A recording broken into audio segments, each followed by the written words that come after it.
I'm also proud of how Singaporeans take pride in our work and strive for excellence. Not everyone can be at the top of the totem pole, but whatever our role is in society, we take our responsibilities seriously, show mastery in our work, and try to do our jobs well.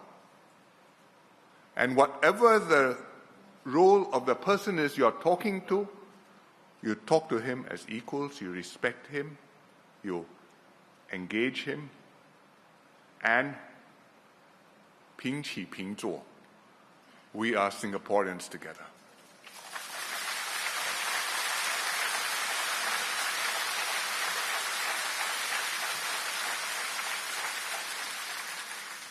So often, when talking to teachers, healthcare workers, public transport crew, home team and SAF personnel, private sector staff, employees, managers, I am struck by their pride and motivation to excel. They brief me knowledgeably and confidently. I ask them questions, they know how to answer. There's mutual respect and decorum. There's no bowing and scraping. All this, the trade unions helped us to establish. When teachers spend hours of their own time giving remedial lessons to students who need extra help, turning discipline cases into EduSave Eagles Award winners, you can't help but feel their commitment and passion.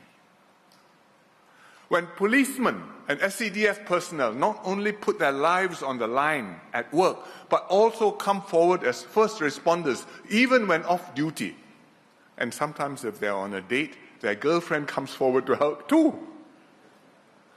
That's not just training and discipline, but reflects deep professionalism, self-motivation, and sense of duty.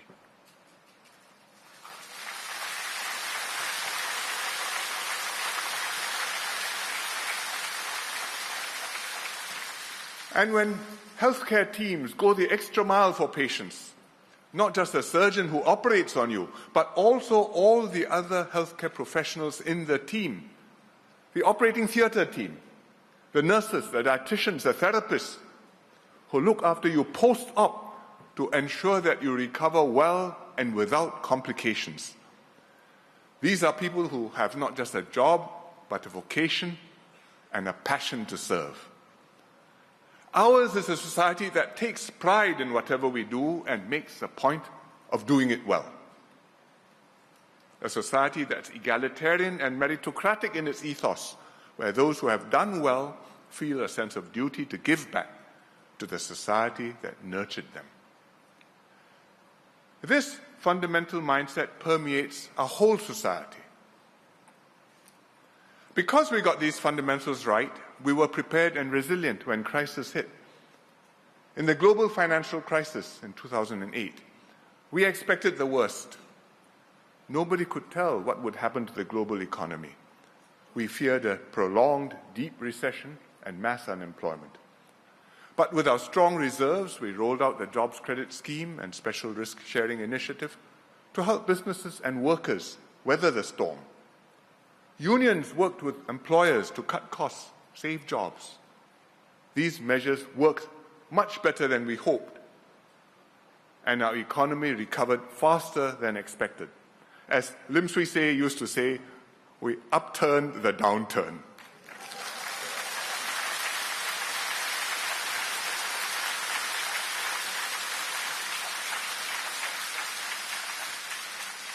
More recently, COVID-19 gave us the fright of our lives. People were scared because of all the unknowns. Scared of the virus, scared to fall sick, worried about the economy, fearful for their jobs. We feared the worst, and it could easily have turned out that way. But Singaporeans worked together and trusted and looked after one another. We drew deeply on our financial reserves, our social cohesion, and our shared determination to protect lives and livelihoods.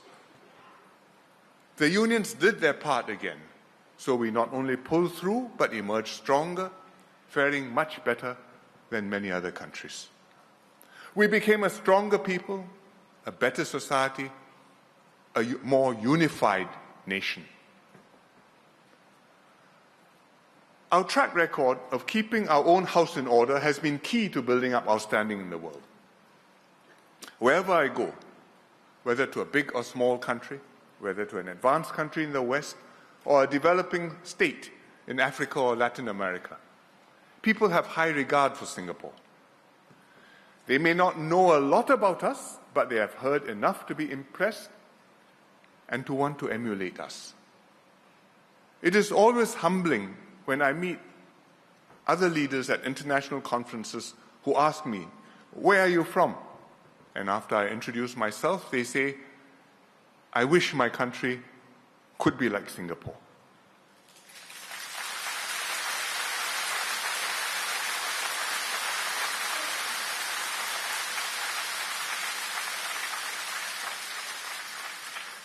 But we must never let this get to our heads.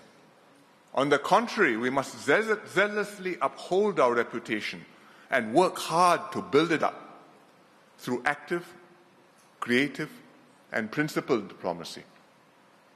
Hence, we've spoken up on Russia's invasion of Ukraine and the Israel-Hamas war.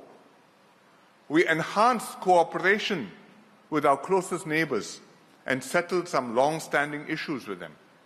For example, the Malayan Railways land deal with Malaysia and the expanded framework agreements with Indonesia.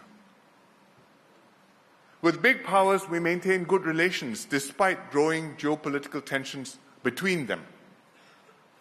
At international forums like the UN, WTO, or climate change conferences, we do our part and strive to be a constructive and reliable player.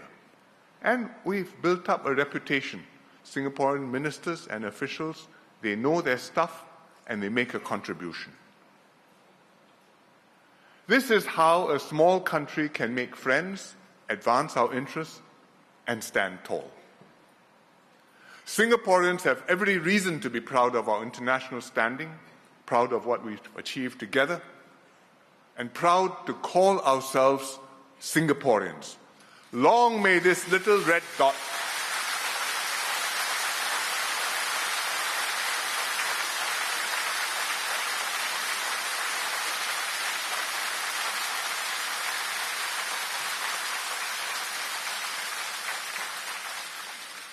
Long may this little red dot shine brightly in the world.